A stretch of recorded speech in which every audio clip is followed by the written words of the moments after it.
नमस्कार दोस्तों, मैं डॉक्टर प्रीति पांडे आपका स्वागत करती हूं अपने चैनल बातें हिंदी की पर। और आज हम देखेंगे सुमिरन को अंग से संबंधित कुछ महत्वपूर्ण प्रश्नों को, जो कि परीक्षा की दृष्टि से बहुत ही उपयोगी हैं। और यह जो है कबीर ग्रंथावली के सुमिरन को अंग से उद्धृत है। जैसा कि हम जानते हैं कि कबीर ग्रंथावली, जो कि श्याम सुंदर दास द्वारा संपादित है, उसके प्रारंभिक 100 पदों को आपके झारखंड पीजीटी में रखा गया है तथा उसके कुछ अंगों को हमारी यूपी असिस्टेंट प्रोफेसर के भी परीक्षा के पाठ्यक्रम में रखा गया है। तो इन सभी दृष्टि से यह जो हमारे लिए बहुत ही महत्वपूर्ण होता है।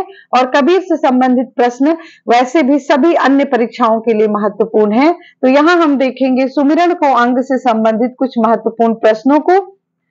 प्रश्न संख्या 1 है, कबीर का जीवन काल क्या है। यहाँ कबीरदास जी के बारे में बताना है कि उनका जन्म और मृत्यु का समय क्या है। पहला आंसर है, ऑप्शन है 1398 ईस्वी से 1518 ईस्वी। दूसरा है 1350 से 1458 ईस्वी। तीसरा है 1455 से 1575 ईस्वी।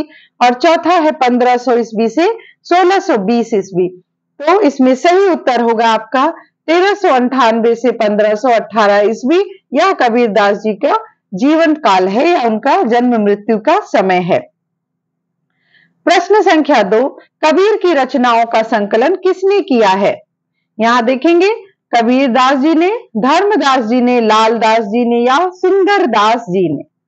यहां जो सही उत्तर होगा वह होगा धर्मदास जी ने। धर्मदास जो कि कबीर के शिष्य थे, इन्होंने ही कबीर की रचनाओं का संकलन बीजक नाम से किया था, जिसके 3 भाग हैं, साखी, सबद और रमैनी। प्रश्न संख्या 3 देखेंगे, कौन सी विशेषता कबीर के काव्य में नहीं है। पहला है नाम स्मरण, निर्गुणोपासना, ईश्वर विश्वास या नारी प्रशंसा। तो एक बार देख लेते हैं। नाम स्मरण तो कबीरदास जी की मुख्य विशेषता है, क्योंकि सुमिरन को अंग पूरी तरह से नाम स्मरण पर ही आधारित है। निर्गुणोपासना भी है उनके काव्य में, क्योंकि वह निराकार ब्रह्म के उपासक थे। ईश्वर में उन्हें विश्वास था, वह ईश्वर के भक्त थे। हाँ, बस इतना फर्क था कि वह सगुण उपासक नहीं थे, वह निर्गुण उपासक थे। नारी प्रशंसा, तो ये चीज कहीं पर भी कबीरदास जी के काव्य में देखने को नहीं मिलती, अपितु नारी निंदा, जो कि नारी की कामिनी रूप की निंदा संतों के काव्यों में मिलती है। प्रश्न संख्या 4 देखेंगे, कबीर के गुरु का नाम क्या है। यह प्रश्न देखिए, रामानंद, रामानुजाचार्य, रैदास या गुरु नानक। यहां पर सही उत्तर होगा रामानंद। प्रश्न संख्या 5, कबीर की साखी में कितने अंग हैं। बहुत ही महत्वपूर्ण प्रश्न है, क्योंकि हम उनकी साखियों का ही अध्ययन कर रहे हैं दोस्तों। कबीर ग्रंथावली में कबीरदास जी की साखियों को ही रखा गया है और कबीर के साखियों को अंगों में बांटा गया है। जिस प्रकार से अध्याय और समय में बांटते हैं, उसी प्रकार से इनकी साखियों को एक एक अंग में बांटा गया है। तो यहाँ पूछा जा रहा प्रश्न कि कितने अंगों में बांटा गया है। 58 अंग, 60 अंग, 62 अंग या इनमें से कोई नहीं। तो सही उत्तर होगा इनमें से कोई नहीं, क्योंकि कबीरदास जी की जो साखी है उसमें कुल 59 अंग हैं, जो कि ऑप्शन में नहीं दिया गया है। और इन 59 अंगों में से हमें ध्यान रखना है कि हमारे सिलेबस में, हमारे पाठ्यक्रम में जो अंग लगे हैं वो किस क्रम में आते हैं। प्रश्न संख्या 6, कबीर की साखी में साखियों की कुल संख्या कितनी है। देखिए यहां पर ये आंसर आ गया है, इसलिए हमने मिटा दिया। यहां देखेंगे ऑप्शन है 807, 808, 810 या इनमें से कोई नहीं। तो देखिए सही उत्तर होगा इनमें से कोई नहीं, अर्थात 809। यहां पर कबीर की साखी में कुल साखियों की संख्या 809। अब यहां आपको एक चीज कंफर्म होनी चाहिए कि कबीर की साखी में अंग कितने हैं, 59, और साखियां कितनी हैं, 809। क्योंकि एक एक अंग में 32, 35 इस तरह से अलग अलग साखियां बटी हुई हैं। तो टोटल अगर हम करते हैं तो वहां 809 साखियां कुल होती हैं।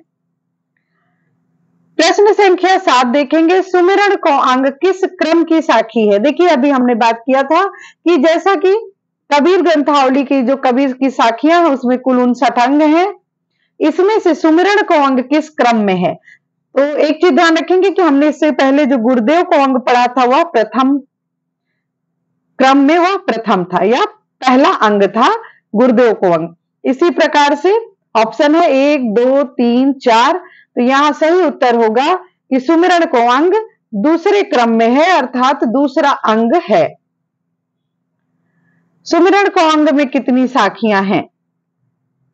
अभी देखिए, इसमें ऑप्शन दिया है 31, 32, 33, 34। तो देखेंगे सुमिरन को अंग जो कि कबीर की साखी का दूसरा अंग है, उसमें कुल कितनी साखियां हैं? सही उत्तर होगा 32 यानी 32। यहां पर सही उत्तर होगा 32। सुमिरन को अंग में 32 साखियां हैं, जबकि आपके गुरुदेव को अंग में कुल 33 साखियां थी। सुमिरन को अंग में 32 साखियां हैं और विरह को अंग में 33 साखियां हैं। इस प्रकार से यह प्रारंभिक 100 जो साखियां हैं, 100 पद हैं, वही हमें पढ़ने झारखंड पीजीटी के लिए। आगे देखेंगे कबीर की नवधा भक्ति में सुमिरन स्मरण का स्थान है या नहीं।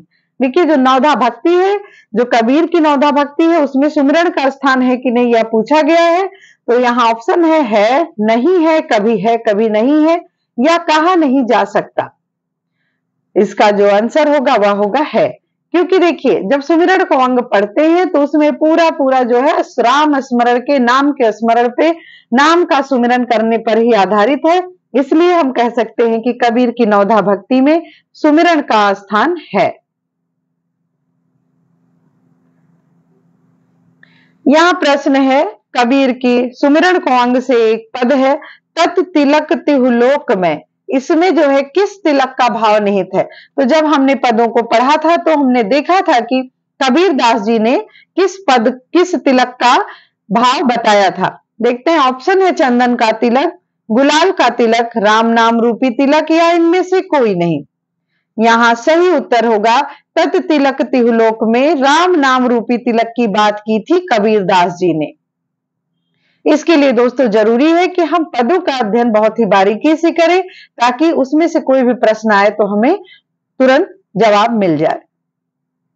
प्रश्न संख्या 11 है, मनसा वाचा कर्मणा, यहां वाचा होगा, मनसा वाचा कर्मणा कबीर सुमिरन, आगे क्या होगा? अपार, सार, संसार या पुकार।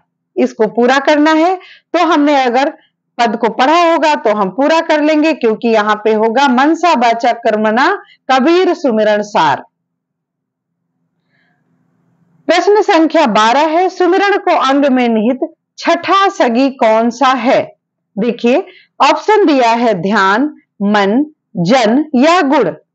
तो यहां आप ऐसे अंदाजा नहीं लगा सकते जब तक आप पदों का अध्ययन नहीं किए होंगे, क्योंकि कबीर दास जी ने अपने एक पद में जो सुमिरन को अंग में निहित है उसमें कहा है कि पंच सगी प्यू प्यू करे, छठा जो सुमिरे मन।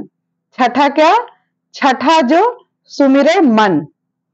अब इस पद से हमें यहां आंसर मिल जाता है कि सुमिरन को अंग में जो छठा है वह सगी है मन। पंच सगी प्यू प्यू करे, अर्थात वहां पंच सगी से मतलब था 5 इंद्रियों से, और छठा जो है वह मन है। तो हमें यदि परीक्षा में इस परीक्षा में बैठना है जिसमें यह पाठ्यक्रम में दिया गया सुमिरन को अंग, तो सारे पदों को बहुत ध्यान से देखना होगा। प्रश्न संख्या 13 है, सुमिरन को अंग में निहित सूने घर का मेहमान क्या करता है? इंतजार करता है, पुकारता है, जैसे आता है वैसे ही चला जाता है, या उपरोक्त सब। तो हमने एक पद देखा था कि कबीर दास जी कहते हैं कि कबीर प्रेम न चाखिया, चख न लिया साव, सूने घर का पाहुड़ा, ज्यों आया त्यों जाए। ज्यों आया त्यों जाओ, अर्थात जैसे आता है वैसे चला जाता है। जो सूने घर में कोई मेहमान आता है, वहां कोई नहीं मिलता तो वह उसी प्रकार से लौट जाता है। जिस प्रकार से हम जब प्रेम का स्वाद नहीं चखते हैं तो क्या होते हैं, कहीं ना कहीं अधूरे रह जाते हैं। तो यहाँ पर इसका अभिप्राय यहाँ निहित होगा, सूने घर का मेहमान क्या करता है? जैसे आता है वैसे ही चला जाता है। प्रश्न संख्या 14 है, सिर पर कौन खड़ा है? यह भी पद से ही लिया गया है। तो यहाँ हम सारे पदों को नहीं पढ़ेंगे, क्योंकि हमने पदों की अच्छी व्याख्या पीछे वीडियो में की हुई है। यदि आपने नहीं देखा तो आप देख लीजिएगा। सिर पर कौन खड़ा है? राम यम, मुरारी या उपरोक्त सभी। तो यहाँ हमने देखा था कि एक पद में कबीरदास जी ने कहा था कि सिर पर काल अर्थात यमराज खड़े हैं। प्रश्न संख्या 15 है, राम नाम को छोड़कर अन्य का जाप करना किसके समान है? यहाँ पर ऑप्शन है ओस चाटना जिससे प्यास नहीं बुझती, जैसी भक्ति वैसा लाभ, वेश्या का पुत्र जिसके पिता का पता नहीं, या उपरोक्त सब। तो यहाँ देखेंगे एक पद था जिसमें कबीरदास जी कहते हैं कि राम पियारा छाड़ कर करे आन का जाप, वेश्या केरा पूत जीव कहे कौन सु बाप। तो यहाँ पर जो सही उत्तर होगा वह हो जाएगा वेश्या का पुत्र जिसके पिता का कहीं पता नहीं हो, उसी प्रकार से हालत होती है उसकी, जो कि राम नाम को छोड़कर अन्य ढकोसलों में पड़ा रहता है। प्रश्न संख्या 16 देखेंगे, जिनके शरीर में राम नाम का प्रेम रस नहीं है वे भी राम के अंश हैं, साधारण जन हैं, कोई विशेष अंतर वाले नहीं है या बेकाम उपजे हैं। तो यहाँ पर सही उत्तर होगा कि जिनके शरीर में राम नाम का प्रेम रस नहीं है वो बेकाम है अर्थात निरर्थक हैं। प्रश्न संख्या 17 है, कबीर ने कठिनाई या विपत्ति को अच्छा क्यों माना है? ऑप्शन है इससे सीखने को मिलता है, अपने पराये की पहचान होती है, सतर्क रहता है, या फिर हरि का स्मरण होता है। तो यहाँ पर सही उत्तर होगा कि कठिनाई में जो है हरि का स्मरण होता है अर्थात ईश्वर को ध्यान में लाया जाता है, इसलिए जो है विपत्ति अच्छा है। यहाँ देखिए एक पद दिया है, लूट सके तो लूटियो राम नाम है लूट, पीछे ही पछताओगे यह तन जय है छूट। इसमें जो भावार्थ निहित है वह क्या है? समय कम है, या फिर काल का भरोसा नहीं, पुण्य किया जाए, या उपरोक्त सभी। तो यहां देखेंगे कबीरदास जी ने इस पद के माध्यम से उपरोक्त सभी कुछ बताने का प्रयास किया कि समय कम है, काल का भरोसा नहीं है, इसलिए हमें पुण्य करना चाहिए, नहीं तो बाद में पछताना होगा, पीछे ही पछताओगे। प्रश्न संख्या 19 है, लंबा मार्ग दूर घर विकट पंथ बहुमार, कहो संतो क्यों पाइए दुर्लभ। अब आगे जो हमें पूरा करना है और इसमें आंसर है, ऑप्शन दिया है इह भंडार, हरि दीदार, असरार या पसार। तो जिन्होंने भी पद को ध्यान से पढ़ा होगा वह तुरंत बता देंगे कि यहाँ पर जो होगा आपका सही उत्तर होगा हरि दीदार। लंबा मार्ग दूर घर विकट पंथ बहुमार, कहो संतो क्यों पाइए दुर्लभ हरि दीदार, अर्थात हरि के दर्शन, दुर्लभ दर्शन कैसे मिले। अगला प्रश्न है प्रश्न संख्या 20 है, माया किसको रमता है? माया जो है किसको रमता है? राम को, मन को, दोनों को, या इनमें से कोई नहीं। तो माया हमारे मन को रमता है, अर्थात माया जो है हमारे मन को अपने वशीभूत कर लेता है, राम को वह नहीं कर सकता, इसलिए यहाँ जो सही उत्तर होगा वह होगा मन को। तो दोस्तों आज सुमिरन को अंग से कुल 20 महत्वपूर्ण प्रश्न थे और आशा करते हैं कि आप सुमिरन को अंग से जितनी भी व्याख्या हमने बताई है उसे ध्यान से पढ़ेंगे और इन 20 प्रश्नों के अलावा भी कोई प्रश्न अगर पूछा जाएगा तो आप उसे बहुत ही आराम से कर लेंगे यदि आपने पदों का, साखियों का अध्ययन अच्छे से किया होगा। तो आज के लिए इतना ही, धन्यवाद।